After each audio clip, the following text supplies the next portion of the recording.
Hi all, welcome back to Kerala PC talks. So ഇന്നത്തെ video നിങ്ങൾ തമ്പനെയിൽ കണ്ട പോലെ നമ്മുടെ സിലബസ് എങ്ങനെ നമുക്ക് എത്രയും പെട്ടെന്ന് കംപ്ലീറ്റ് ആക്കാം, അതുപോലെ സിലബസ് പഠിക്കേണ്ട രീതിയാണ് ഇന്നത്തെ വീഡിയോയിൽ ഷെയർ ചെയ്യാൻ പോകുന്നത്. അപ്പോൾ ഞാനിവിടെ ഒരു സിലബസ് എടുത്തിട്ടുണ്ട്. ഇത് ഞാൻ എല്ലാ സിലബസിനും ഒരു എക്സാമ്പിളായിട്ട് കാണിക്കാൻ വേണ്ടിയിട്ട് ഒരു സിലബസ് എടുത്തു എന്നേ ഉള്ളൂ. ഇപ്പോൾ കമ്പനി ബോർഡ് LGSനാണെങ്കിൽ അല്ലെങ്കിൽ LGS ലെവലാണെങ്കിൽ ഈ സിലബസിന് വ്യത്യാസം ഉണ്ടാവും, മാർക്ക് ഡിസ്ട്രിബ്യൂഷനിൽ വ്യത്യാസം ഉണ്ടാവും. അപ്പോൾ ഞാനിത് എനിക്ക് തോന്നുന്നു LDC മെയിൻസിൻ്റെ ഒരു സിലബസ് ആണ്. ഇപ്പം ഞാൻ പ്രിൻ്റ് ഔട്ട് എടുത്തിട്ടുള്ളതിന് ഞാൻ ഒന്ന് എടുത്തിട്ട് വന്നു എന്നേ ഉള്ളൂ. അല്ലാത്തത് നമുക്ക് വേണമെങ്കിൽ ലാപ്ടോപ്പിലോ അല്ലെങ്കിൽ ഫോണിലോ നോക്കി സെർച്ച് ചെയ്ത് കഴിഞ്ഞാൽ ലിങ്ക് കിട്ടും. ഒരുപാട് പേര് ലിങ്ക് ചോദിക്കുന്നുണ്ടായിരുന്നു. അപ്പോൾ അവർക്ക് വേണ്ടിയിട്ടാണ്. ഇല്ല, നിങ്ങളുടെ PSCയുടെ ഒഫീഷ്യൽ സൈറ്റിൽ പോയി കഴിഞ്ഞ് കഴിഞ്ഞാൽ സിലബസിൻ്റെ പ്രിൻ്റ് കിട്ടും. ഓക്കെ, അതുപോലെ വേറൊരു കാര്യം പറയുള്ളത്, ബാക്ക്ഗ്രൗണ്ടിൽ കിളികളുടെ സൗണ്ട് അതുപോലെ ആൾക്കാരുടെ സൗണ്ടൊക്കെ കേൾക്കുന്നുണ്ട്. ഒന്ന് ക്ഷമിക്കുക കേട്ടോ. ഓക്കെ, അപ്പോൾ ഇതാണ് നമ്മുടെ മെയിൻ സിലബസ്. ഇതിലിപ്പോൾ എല്ലാവർക്കും മെയിനായിട്ട് ഇപ്പോൾ നോക്കാൻ പറ്റുന്നത് 10th ലെവലുള്ള ഒരു എക്സാം ആണല്ലോ. അപ്പം അതിൻ്റെ എന്താ പറയുക, ഇതിപ്പോൾ അസിസ്റ്റൻറ്റ് സെയിൽസ്മാൻ്റെ സിലബസ് ആണ് കേട്ടോ. ഞാൻ പറയാൻ മറന്നുപോയി. അസിസ്റ്റൻറ്റ് സെയിൽസ്മാന് വേണ്ടിയിട്ടുള്ള എടുത്തിട്ടുള്ള സിലബസ് ആയിരുന്നു.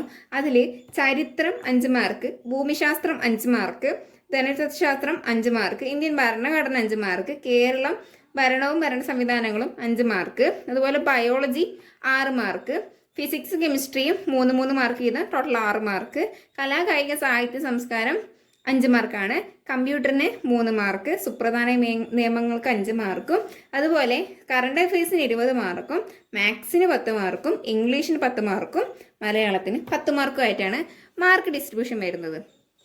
അതിൽ നിങ്ങൾ നോക്കിക്കേ, ഇതിൽ ഏറ്റവും മാർക്ക് കൂടുതൽ ഏതിനാണ്? കറണ്ട് അഫയേഴ്സിനാണ്. ഓക്കെ, നമുക്ക് ഒട്ടും ഒഴിച്ചുകൂടാൻ പറ്റാത്ത ഒരു ഭാഗമാണ് നമ്മുടെ കറണ്ട് അഫയേഴ്സ് എന്ന് പറയുന്നത്. അതുപോലെ മാത്സ്, ഇംഗ്ലീഷ്, മലയാളം ഈ 3 10 മാർക്ക് വീതമാണ് വരുന്നത്. ഓക്കെ, ഈ 4 വിഷയത്തിൻ്റെ കാര്യം ഞാൻ ലാസ്റ്റ് പറയാം. ആദ്യം തന്നെ നമ്മൾ ഇവിടെയാണല്ലോ പഠിച്ച് ഒന്ന് സെറ്റായിട്ട് വരേണ്ട ഒരു കാര്യം. സിലബസ് എന്ന് പറയുന്നത് മെയിനായിട്ട് ഇവിടെയാണല്ലോ ഇരിക്കുന്നത്. അപ്പോൾ ഇതാണല്ലോ നമ്മൾ പഠിച്ചു വരേണ്ടത്. ഏതൊരു PSC ഉദ്യോഗാർത്ഥിയും ഫസ്റ്റ് ചെയ്യുന്ന ഒരു കാര്യമാണ്. അതിനു മുന്നേ ഒരു റാങ്ക് ഫയൽ, ഞാനുള്ള ഭരണവും ഭരണ സംവിധാനങ്ങളും 5 മാർക്ക്, അതുപോലെ ബയോളജി 6 മാർക്ക്, ഫിസിക്സ് കെമിസ്ട്രിയും 3 മാർക്ക് ചെയ്ത് ടോട്ടൽ 6 മാർക്ക്, കലാ കായിക സാഹിത്യ സംസ്കാരം 5 മാർക്കാണ്, കമ്പ്യൂട്ടറിന് 3 മാർക്ക്, സുപ്രധാന നിയമങ്ങൾക്ക് 5 മാർക്കും, അതുപോലെ കറണ്ട് അഫയേഴ്സിന് 20 മാർക്കും, മാത്സിന് 10 മാർക്കും, ഇംഗ്ലീഷിന് 10 മാർക്കും, മലയാളത്തിന് 10 മാർക്കും ആയിട്ടാണ് മാർക്ക് ഡിസ്ട്രിബ്യൂഷൻ വരുന്നത്. അതിൽ നിങ്ങൾ നോക്കിക്കേ, ഇതിൽ ഏറ്റവും മാർക്ക് കൂടുതൽ ഏതിനാണ്? കറണ്ട് അഫയേഴ്സിനാണ്. ഓക്കെ, നമുക്ക് ഒട്ടും ഒഴിച്ചുകൂടാൻ പറ്റാത്ത ഒരു ഭാഗമാണ് നമ്മുടെ കറണ്ട് അഫയേഴ്സ് എന്ന് പറയുന്നത്.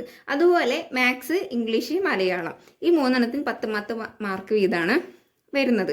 ഓക്കെ, ഈ 4 വിഷയത്തിൻ്റെ കാര്യം ഞാൻ ലാസ്റ്റ് പറയാം. ആദ്യം തന്നെ നമ്മൾ ഇവിടെയാണല്ലോ പഠിച്ച് ഒന്ന് സെറ്റായിട്ട് വരേണ്ട ഒരു കാര്യം. സിലബസ് എന്ന് പറയുന്നത് മെയിനായിട്ട് ഇവിടെയാണല്ലോ ഇരിക്കുന്നത്. അപ്പോൾ ഇതാണല്ലോ നമ്മൾ പഠിച്ചു വരേണ്ടത്. ഏതൊരു PSC ഉദ്യോഗാർത്ഥിയും ഫസ്റ്റ് ചെയ്യുന്ന ഒരു കാര്യമാണ്.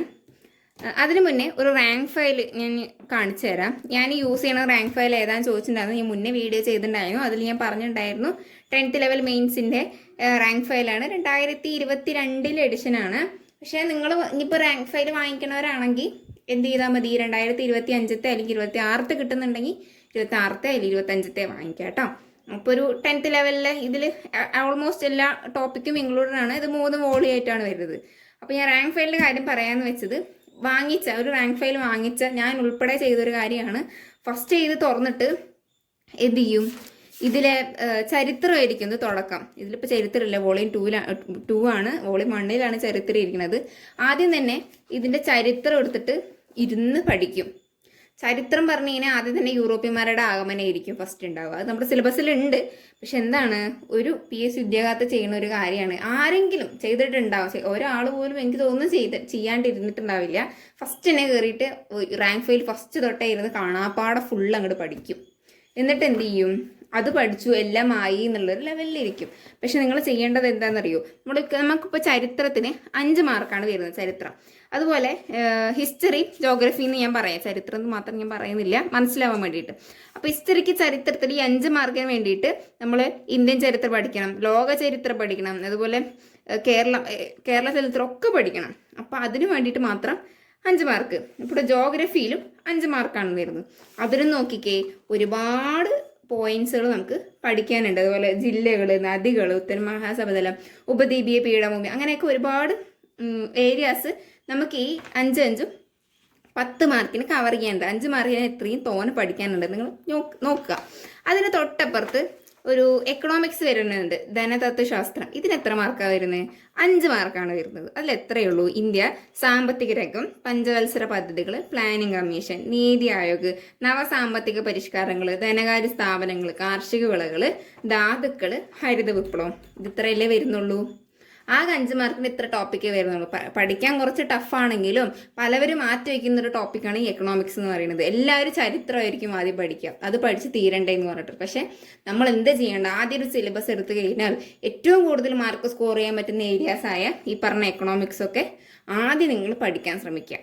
അതുപോലെ അതിന് താഴേക്ക് വന്നതിന് ഭരണഘടന എനിക്ക് തോന്നുന്നു ഏതൊരു ഉദ്യോഗാർത്ഥിയും മാർക്ക് സ്കോർ ചെയ്യുന്ന ഒരു ഏരിയയാണ് ഈ ഭരണഘടന എന്ന് പറയുന്നത്. വാരി വലിച്ച് പഠിക്കാനുള്ളതൊന്നുമില്ല.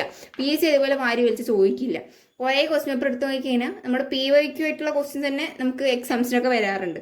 അതിൽ ഭരണഘടന നിർമ്മാണ സമിതി, ആമുഖം, പൗരത്വം, മൗലികാവകാശങ്ങൾ, അതുപോലെ നിർദ്ദേശക തത്വങ്ങൾ, മൗലിക കടമകൾ, ഗവൺമെന്റിന്റെ ഘടകങ്ങൾ, പ്രധാന ഭരണഘടനാ ഭേദഗതികൾ, അതിലും സെപ്പറേറ്റ് ബ്രാക്കറ്റിലിട്ട് കൊടുത്തിട്ടുണ്ട് 42, 44, 52, 73, 74, 86, 91. പിന്നെ പഞ്ചായത്ത് രാജ്, ഭരണഘടനാ സ്ഥാപനങ്ങളും അവയുടെ ചുമതലകളും, union list, state list, concurrent list. ഇത്രയാണ് 5 മാർക്കിന് വരുന്നത്. ഇത്രയും കുറച്ച് ടോപ്പിക്കുകൾ പഠിച്ചാൽ നമുക്ക് ഈ 5 മാർക്ക് സ്കോർ ചെയ്യാൻ പറ്റും. നിങ്ങൾ എന്താ പറയുക, ഒരു ക്വസ്റ്റ്യൻ പേപ്പർ എടുത്ത് പോയി കഴിഞ്ഞാൽ കുറേ ഈ 5 മാർക്കിനല്ലാണ്ട് 8 മാർക്കിനൊക്കെ ഭരണഘടന ചോദിച്ച ക്വസ്റ്റ്യൻ പേപ്പറുകളുണ്ട്. അപ്പോൾ നമ്മൾ ഏറ്റവും ഇമ്പോർട്ടൻ്റ് കൊടുക്കുന്നത് ഈ വക കാര്യങ്ങൾക്കല്ലേ. അതുപോലെ വേറൊരു ടോപ്പിക്കാണ് നമ്മുടെ ഫിസിക്സ്, കെമിസ്ട്രി, ബയോളജി. അതിൽ ഫിസിക്സിനും കെമിസ്ട്രിക്കും കൂടെ 3, 3, 6 മാർക്കിനാണ് വരുന്നത്. പക്ഷേ നമ്മുടെ ബയോളജിക്കാണെങ്കിലോ ഒന്ന് നോക്കിക്കേ, 6 മാർക്കാണ്. ബയോളജിക്ക് മാത്രം വരുന്നത് 6 മാർക്കാണ്. അതിൽ വരുന്ന ടോപ്പിക്കാണ് മനുഷ്യ ശരീരത്തെക്കുറിച്ചുള്ള പൊതു അറിവ്, ജീവകങ്ങളും ധാതുക്കളും അവയുടെ അപര്യാപ്തത രോഗങ്ങളും, സാംക്രമിക രോഗങ്ങളും രോഗകാരികളും, കേരളത്തിലെ ആരോഗ്യക്ഷേമ പ്രവർത്തനങ്ങൾ, ജീവിതശൈലി രോഗങ്ങൾ, അടിസ്ഥാന ആരോഗ്യ വിജ്ഞാനം, പരിസ്ഥിതി പ്രശ്നങ്ങളും. ഓക്കെ അല്ലേ? അപ്പോൾ ഇതിൽ ഇത്രയും ടോപ്പിക്ക്, ഈ 7 ടോപ്പിക്ക് പഠിച്ചു കഴിഞ്ഞാൽ നമുക്ക് ഈ 6 മാർക്ക് സ്കോർ ചെയ്യാം. പക്ഷെ ആദ്യം തന്നെ നിങ്ങൾ പോയിട്ട് മനുഷ്യ ശരീരത്തെക്കുറിച്ചുള്ള പൊതു അറിവ് പഠിക്കരുത്. അത് വലിയൊരു ടോപ്പിക്കാണ്. ആരും ഫസ്റ്റേ അത് കയറി പഠിക്കരുത്. എളുപ്പമുള്ള ടോപ്പിക്കൊക്കെ ആദ്യം പഠിച്ചു പോവുക. നിങ്ങൾക്കൊരു 2 മാസം കൊണ്ട് സിലബസ് കംപ്ലീറ്റ് ആക്കാനാണ് ടാർഗറ്റ് എന്നുണ്ടെങ്കിൽ ആദ്യം ഈ പറയുന്ന എക്കണോമിക്സ്, ഭരണഘടന, അതുപോലെ ബയോളജി ആദ്യം കംപ്ലീറ്റ് ആക്കുക. എന്നിട്ട് നിങ്ങൾ ബാക്കിയുള്ള ഫിസിക്സ്, കെമിസ്ട്രി ഒക്കെ കംപ്ലീറ്റ് ആക്കരുത് എന്നല്ല പറയുന്നത്. പക്ഷെ അത് 3 മാർക്കിനായതുകൊണ്ട് അത്രയും ടോപ്പിക്കുകൾ നമുക്ക് പഠിക്കാനുണ്ട്. ഇത്രയും ടോപ്പിക്കുകൾ നമുക്ക് ശബ്ദം, ബലം, താപം, ഗുരുത്വാകർഷണ പ്രവൃത്തി, ഇതൊക്കെ അതിൻ്റെ തന്നെ സബ് ടോപ്പിക്കുകൾ നമുക്ക് ഒരുപാട് പഠിക്കാനുണ്ട്. അപ്പം എന്ത് ചെയ്യരുത്, ആദ്യം തന്നെ ഫിസിക്സ്, കെമിസ്ട്രി പഠിക്കരുത്. ബയോളജി പഠിച്ച് തറവാക്കി വെക്കണം എന്നാണ് പറയുന്നത്. അതായത് 8 മാർക്ക് സ്കോർ ചെയ്യണം പറ്റുന്ന ഏരിയാസ് ഒക്കെയാണ് ഞാനിപ്പോൾ പറഞ്ഞിരുന്നത്. പിന്നെ ഇനി വാതിലൊന്ന് ക്ലോസ് ചെയ്യട്ടെ കേട്ടോ. പിന്നെ ഇതിൽ വരുന്നത് കലാകായികം, അതുപോലെ സാംസ്കാരികം. കലാകായിക, സാഹിത്യം, സംസ്കാരം, അതാണ് വരുന്നത്. പിന്നെ വരുന്നത് അതിന് എത്ര മാർക്കാണ് വരുന്നത്? കലാകായിക, സാഹിത്യ, സംസ്കാരത്തിന് 5 മാർക്കാണ് വരുന്നത്. പക്ഷെ അത് അത്യാവശ്യം പഠിക്കാനുണ്ട്. പക്ഷെ ടോപ്പിക്കുകളെ പഠിക്കാനുള്ളൂ. അതിൽ ഇൻക്ലൂഡഡ് ആക്കിയിട്ടുള്ള നോട്ട്സ് കുറച്ചേ ഉണ്ടാവുള്ളൂ കലാകായികത്തിലൊക്കെ. അപ്പോൾ അത് നമുക്ക് പഠിച്ച് പെട്ടെന്ന് പഠിക്കാൻ പറ്റുന്ന ഏരിയാസാണ്. പിന്നെ കമ്പ്യൂട്ടറിൻ്റെ ഭാഗത്തായിട്ട് വന്നു കഴിഞ്ഞാൽ 3 മാർക്കാണ്. പക്ഷെ കമ്പ്യൂട്ടർ നിങ്ങൾ സിലബസ് കംപ്ലീറ്റ് ആക്കാൻ നിൽക്കരുത്. കമ്പ്യൂട്ടറിന് PSCയുടെ ഒരു പ്രത്യേകത എന്താണെന്ന് വെച്ച് കഴിഞ്ഞാൽ കമ്പ്യൂട്ടറിൽ ചോദിച്ച ചോദ്യം തന്നെയാണ് നമുക്ക് ഈ കമ്പ്യൂട്ടറിൽ PSC ഇതുവരെ ചോദിച്ചുകൊണ്ടിരിക്കുന്നത്. ഇപ്പോഴും ചോദിച്ചുകൊണ്ടിരിക്കുന്നത് പ്രീവിയസ് ക്വസ്റ്റ്യൻസ് തന്നെയാണ് നമുക്ക് എക്സാംസിനൊക്കെ കണ്ടുവന്നിട്ടുള്ളത്. അപ്പോൾ നിങ്ങൾ എന്ത് ചെയ്യുക, എല്ലാം വാരി വലിച്ചൊന്നും പഠിക്കേണ്ട, പ്രീവിയസ് ക്വസ്റ്റ്യൻ പേപ്പർ നോക്കണതായിരിക്കും കമ്പ്യൂട്ടറിൻ്റെ ഭാഗത്ത് ഏറ്റവും നല്ലത്. പിന്നെ ഒഴിച്ചുകൂടാൻ പറ്റാത്തൊരു ടോപ്പിക്കാണ് സുപ്രധാന നിയമങ്ങൾ. അതിലും 5 മാർക്കാണ് വരുന്നത്. അതിൽ ഇമ്പോർട്ടൻ്റ് ആയിട്ടുള്ള ഇൻഫോർമേഷൻ ആക്ട്, അതുപോലെ വിവരാവകാശ നിയമം, അതുപോലെ വേറെ പ്രൊട്ടക്ഷൻ ചിൽഡ്രൻ്റെ, ഇപ്പോൾ കുട്ടികളുടെ പോക്സോ ആക്ട്, അതൊക്കെ മാർക്ക് സ്കോർ ചെയ്യാൻ പറ്റുന്ന ഏരിയയാണ്. അപ്പോൾ അതൊക്കെ എന്ത് ചെയ്യാം, 5 മാർക്കിനുള്ളതായതുകൊണ്ട് കുറച്ച് ടോപ്പിക്കുകളെ വരുന്നുള്ളൂ. ഒരു 5 ടോപ്പിക്ക് വരുന്നുണ്ട്, സബ് പോയിന്റ്സ് ഉണ്ട്. അപ്പോൾ അതും പഠിക്കുക. ഓക്കെ അല്ലേ? അപ്പോൾ ഒരു സിലബസിൻ്റെ, പക്ഷേ ഞാൻ പറയുന്നത് ചരിത്രം പഠിക്കേണ്ടെന്നല്ല, ആദ്യം തന്നെ കയറി ചരിത്രം പഠിക്കരുത്. മാർക്ക് സ്കോർ ചെയ്യാൻ പറ്റുന്ന ഏരിയാസ് ഈ പറഞ്ഞ ഭരണഘടന, എക്കണോമിക്സ്, ബയോളജി ഒക്കെ ആദ്യം തന്നെ പഠിച്ച് സെറ്റാക്കി വെക്കാം. പക്ഷെ നമുക്ക് പിന്നീട് റിവിഷൻ ചെയ്യാമല്ലോ. റിവിഷൻ എന്നൊരു പോയിന്റ് നമുക്ക് ഏറ്റവും ഇമ്പോർട്ടൻ്റ് ആയിട്ടുള്ള ഒരു കാര്യമാണ്. അപ്പോൾ മാർക്ക് ഡിസ്ട്രിബ്യൂഷൻ നോക്കിക്കഴിഞ്ഞാൽ തന്നെ ഏറ്റവും മാർക്ക് സ്കോർ ചെയ്യാൻ പറ്റുന്ന ഏരിയാസ് ആണല്ലോ അത്. അപ്പോൾ അതുകൊണ്ടാണ് ആദ്യം അത് പഠിക്കാൻ പറയുന്നത്. പിന്നെ ചരിത്രത്തിൽ നമുക്ക് ഓരോന്നായിട്ട് പഠിക്കാം. INC ഉണ്ട്, INCന് എത്ര സമ്മേളനങ്ങളുണ്ട്, അതിൻ്റെ വർഷവും കാര്യങ്ങളൊക്കെ പഠിക്കണം. അപ്പോൾ അതുകൊണ്ടാണ് ആദ്യം തന്നെ അത് പഠിക്കേണ്ടതെന്ന് പറയുന്നത്. പിന്നീട് നമുക്ക് പഠിക്കാം. ഈ മാർക്ക് ഇത്രയും മാർക്ക് നമുക്ക് ഉറപ്പാക്കിയിട്ട് നമുക്ക് ആ ഒരു ടോപ്പിക്ക് ഓരോന്നായിട്ട് ഓരോ ദിവസം പഠിച്ചു തീർക്കാം. അപ്പോൾ സിലബസ് പ്രിൻ്റ് ഔട്ട് എടുത്ത് വെച്ചാൽ മാത്രം ആദ്യം നിങ്ങൾ ഒരു എന്താ പറയുക, ഏത് എക്സാമിനാണ് ഫോക്കസ് ചെയ്യുന്നത് ആ എക്സാമിൻ്റെ സിലബസ് പ്രിൻ്റ് ഔട്ട് എടുത്ത് വയ്ക്കുക. അല്ല, എല്ലാവരോടും ചെയ്യാൻ പറയുന്ന കാര്യമാണ്, ഏതൊരു എക്സാമാണോ മുന്നിൽ വരുന്നത് അത് എനിക്ക് എഴുതാൻ പറ്റും എന്നുണ്ടെങ്കിൽ ആ എക്സാം അതിൽ എനിക്ക് മാർക്ക് സ്കോർ ചെയ്യാൻ പറ്റും, റാങ്ക് ലിസ്റ്റിൽ വരണം എന്ന് തീരുമാനിച്ചുകൊണ്ട് ആ എക്സാമിന് പഠിക്കുക. എന്നിട്ട് അതിൻ്റെ സിലബസ് പ്രിൻ്റ് ഔട്ട് എടുത്ത് വയ്ക്കുക. അതിനുശേഷം പ്രിൻ്റ് ഔട്ട് എടുത്ത് മാത്രം വെച്ചാൽ പോരാ, അത് എടുത്ത് വെച്ചിട്ട് കാര്യമില്ലല്ലോ, അത് നമുക്ക് പഠിക്കും കൂടി വേണ്ടേ. അപ്പോൾ നിങ്ങളിങ്ങനെ വെച്ചിട്ട് മാർക്ക് ഡിസ്ട്രിബ്യൂഷൻ നോക്കിയിട്ട് അതിന് ശേഷം എന്ത് ചെയ്യുക, ഓരോരോ ഏരിയാസ് ആയിട്ട് കവർ ചെയ്ത് മാർക്ക് ചെയ്ത് ഇങ്ങനെ പോവുക. എന്നിട്ട് അതിനുശേഷം നോട്ട് എഴുതിയിട്ടോ പിന്നെ ശനി ഞായർ റിവിഷൻ ചെയ്യുക. അതുപോലെ ഓരോ ദിവസം ക്വസ്റ്റ്യൻ പേപ്പർ വർക്കൗട്ട് ചെയ്യുക.